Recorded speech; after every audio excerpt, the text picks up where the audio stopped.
পিতামাতার সাথে সদাচরণ। আল আদাবুল মুফরাদ হাদিস নাম্বার 5। আবু হুরায়রা রাদিয়াল্লাহু তাআলা আনহু বলেন, রাসূল সাল্লাল্লাহু আলাইহি সাল্লামের কাছে একজন ব্যক্তি এসে জিজ্ঞাসা করল, সবচেয়ে বেশি সদাচার পাওয়ার যোগ্য কে? উত্তরে তিনি বললেন, তোমার মা। তারপর কে? তিনি বললেন, তোমার মা। তারপর কে? তিনি বললেন, তোমার মা। তারপর কে? তিনি বললেন, তোমার মা। তারপর কে? রাসূল সাল্লাল্লাহু আলাইহি সাল্লাম বললেন, তোমার মা। তারপর কে?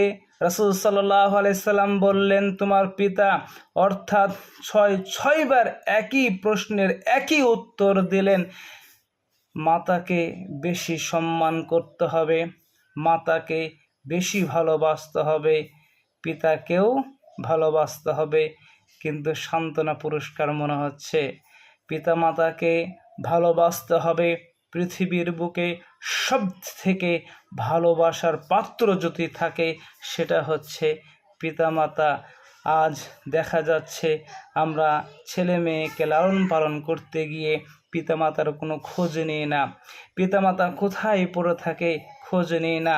পিতামাতা কি খাচ্ছে কি খাচ্ছে না, কি পড়ছে কি পড়ছে না, কোনো খোঁজ নিই না।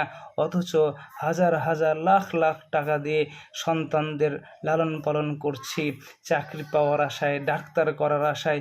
মনে রাখবেন যে সন্তানদেরকে আপনি লালন পালন করছেন, আর যদি আপনার 2টি কিডনি খারাপ হয়ে যায় ওই সন্তানগুলো দিবে না।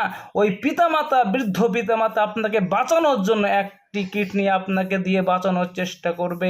যে পিতামাতাকে আপনি কাপড় দিচ্ছেন না, খেতে দিচ্ছেন না, পড়তে দিচ্ছেন না, খেয়াল রাখবেন, মূল্যায়ন করুন বেঁচে থাকতেই।